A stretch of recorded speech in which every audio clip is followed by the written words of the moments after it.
All right, so ready to dive into another deep dive with me? Always. What have you got for us today? Well, we're going way back. Oh, how far back are we talking? Back to 1912. To one of America's, well, you could say most infamous unsolved mysteries. Ooh, okay, I'm intrigued. Lay it on me. The Villisca Axe Murders. Ever heard of it? The Villisca, yeah, that rings a bell. It's the one in Iowa, right? Small town. Villisca, Iowa. That's the one. June 9th, 1912. An entire family plus 2 kids who were guests, I guess you could say, murdered in their sleep brutally. Axe Murders. Yeah, that's going to stick with you. It's the kind of case that, I mean, everyone's heard of it, right? Even if they don't know the specifics. Yeah, exactly. It's one of those cases that just captures the imagination, you know, over a century later, and people are still trying to figure it out. Well, let's see if we can shed some light on it, right? We'll try. I've got a ton of material here, all kinds of stuff. Yeah. Details about the victims, the crime scene, the investigation, all the theories. Theories. Oh, there are always theories with these kinds of cases. Oh, yeah, tons of them. So, ready to get started. Absolutely. Let's do it. Okay. So, let's imagine for a second we're in Villisca, Iowa. It's 1912. It's a small town. You know, the kind of place where everyone knows everyone. Life moves at a slower pace. Pretty peaceful, you know? Yeah, I get the picture. Peaceful, quiet. But then, on this one night, everything changes. June 9th. A family, the Moores, they're all at home. Josiah and Sarah, the parents, they've got 4 kids.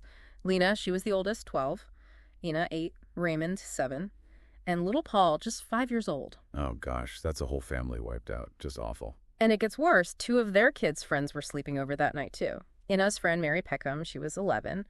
And then there was Arthur Stillinger. He was only 10. So 8 people in total, all gone. I mean, that's just... Yeah. That's a whole other level of tragedy. And you said these sleepovers are common. Oh, yeah. From what I've read, the Moore kids had friends over all the time. It was a pretty normal thing. So no one would have thought twice about it. It was just a regular summer night, kids being kids. Until it wasn't. It's really heartbreaking to think about, honestly. Those parents. I can't imagine the pain. No, I can't either. Just unimaginable. So let's talk about that night. What do we know about how it all went down? Well, the family had gone to a church service that evening, Sunday evening. It was a normal part of their routine. They got home around 9:30, just a normal, Sunday night.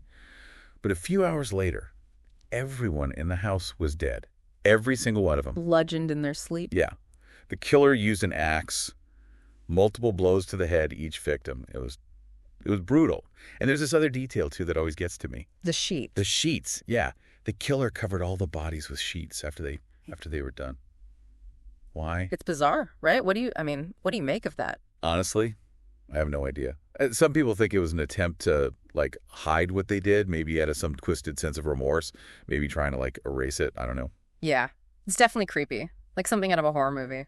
Oh, absolutely. And then the next morning, the neighbor, she went to check on the family. And, yeah. Another Mary Peckham, right? Yeah. Coincidence. Right. Imagine that. Walking into that. I don't even want to think about it. No. So, obviously, this kicks off a huge investigation, and right away there are some things that just don't add up. Like what? Like there was no sign of forced entry. So, did the killer know the family, or were they let in? That's the question, isn't it? It makes you think they were familiar with the house, with the family, maybe even comfortable enough to be let in. Which narrows down the suspects quite a bit, if that's the case. You'd think so, right?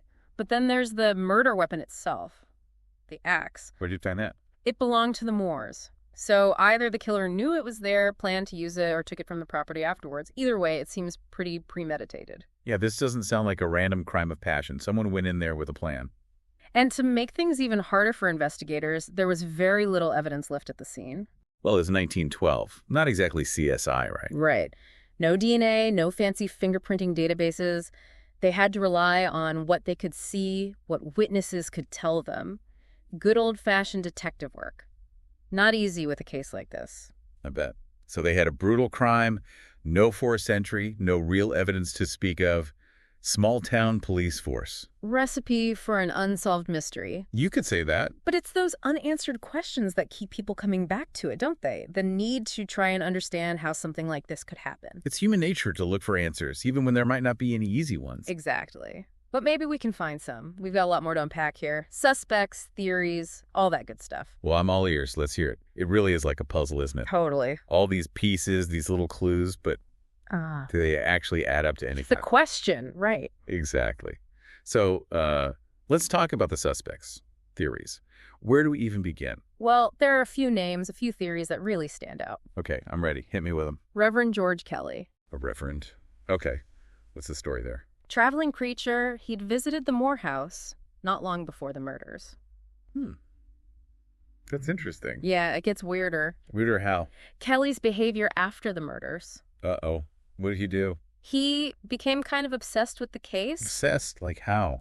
He even went so far as to, reenact the crimes. Claimed he was trying to, prove his innocence or something. Oh, boy. That's not a good look. Nope. Definitely raised some eyebrows. So did they arrest him? Eventually, yeah. 1917. But not enough evidence. They had to acquit him. So he walked. He walked. But, even without a conviction, his name is still tied to the case. Forever. Yeah, you don't live something like that down, even if you're innocent. Right. So what else? Was the Reverend the only suspect? Oh, no. There were others. There was also the serial killer theory. Makes sense. Brutal axe murders. Got to be a serial killer, right? Well, there were other axe murders happening around the same time in the Midwest. Really? Monmouth, Illinois. Paola, Kansas. Yeah, okay. So maybe there is a connection. Could be. But they never actually found any direct link between those cases and Villisca. So it's possible, but I just don't know. Exactly. Another theory that came up was revenge. Revenge. Yeah. Like against the family. Yeah, the thinking was maybe someone had a grudge against Josiah Moore, the father, maybe something to do with his business, or, I don't know, some personal conflict. Okay. Did they find anything to support that? Not that I've seen. The sources don't mention any evidence to back that up. So we're back to square one. Pretty much. We have victims, we have a crime scene, we have suspects, but no answers. Not really. It's frustrating, isn't it? Definitely. To think, over 100 years later, we still don't know who killed the Moores and those two kids. Why? How? It's a lot to wrap your head around. It really is. But that's kind of what makes these unsolved mysteries so fascinating, I guess. Yeah, I think you're right. There's something about the unknown that draws us in, the need to try and make sense of it all. Absolutely. And maybe by looking back, by examining the evidence, even if it's incomplete, maybe we can learn something, even if it's just about ourselves. I like that. So what do you say?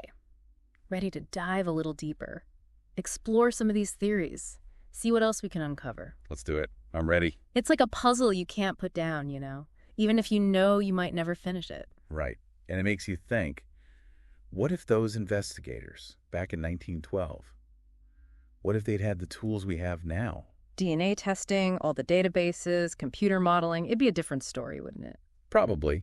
But hey, maybe that's part of the appeal. What do you mean? Well, it's like we're looking back at this case from a completely different world, a different century, trying to make sense of it through our modern lens. Yeah, that's a good point. Do you ever wonder what those early investigators would think? If they knew people were still talking about this, trying to solve it? I bet they'd be blown away. It's like their work, their case, it became part of history, Yeah. A legend almost. I wonder if they ever imagined that a century later, people would still be trying to piece it all together. It's a good reminder that these cases, they're not just about the facts, the evidence. It's about people, real people. Moors, those kids. Yeah. And the impact. It ripples outwards, touches everyone, the investigators, the town, even us, all these years later. It's true. It's like their story becomes our story. And in a way, it's everyone's story because this case, it touches on something really primal, What do you mean? Well, this fear that this could happen to anyone, anywhere. Yeah. In your own home. That's terrifying. It is. It's like this reminder that no matter how safe we think we are, there's always the possibility of something awful happening. And I think that's why these unsolved mysteries fascinate us so much. Yeah. We want to know why. We want to find the answers so we can feel safe again. It's like we're searching for some kind of order in the chaos. Exactly. We want to believe that there's a reason for everything, that justice will prevail. But sometimes it doesn't. And that's a hard pill to swallow. It is. But it's also kind of liberating in a weird way. Liberating? How so? Well, it forces us to accept that sometimes. There are no easy answers. There's no closure. Right. And that's okay. We can still learn from these cases. We can still search for the truth, even if we never find it. I like that. So what do you think? What are some of the key takeaways from this deep dive into the Villisca Axe murders? What can we learn from it all? That's a good question, I guess. Well, for me, Mm.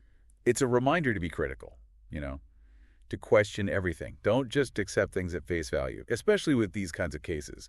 There's always more to the story than meets the eye. And to never stop asking questions. Exactly. Even when it seems like there are no answers to be found. Keep digging, keep searching. You never know what you might uncover. And sometimes the journey is more important than the destination. I think that's a great way to put it. It's not always about finding the answer. It's about the process of searching, the learning, the growing. Well said. Yeah. So for anyone listening who's hooked on this case now, what would you recommend? Where should they go from here? Oh, there's a ton of great stuff out there. Books, documentaries, articles, all sorts of different perspectives on the case. And remember, be critical. Question everything. Don't be afraid to come to your own conclusions. Exactly. And who knows? Maybe you'll be the one to finally crack the case after all these years. It could happen. Stranger things have happened, right? Oh, yeah, absolutely. Well, that about does it for this deep dive. But like we always say, the conversation doesn't have to end here. Nope. Keep thinking about it. Keep researching. Keep those questions coming. And most importantly, never stop exploring the mysteries of the world. You never know what you might find. Until next time.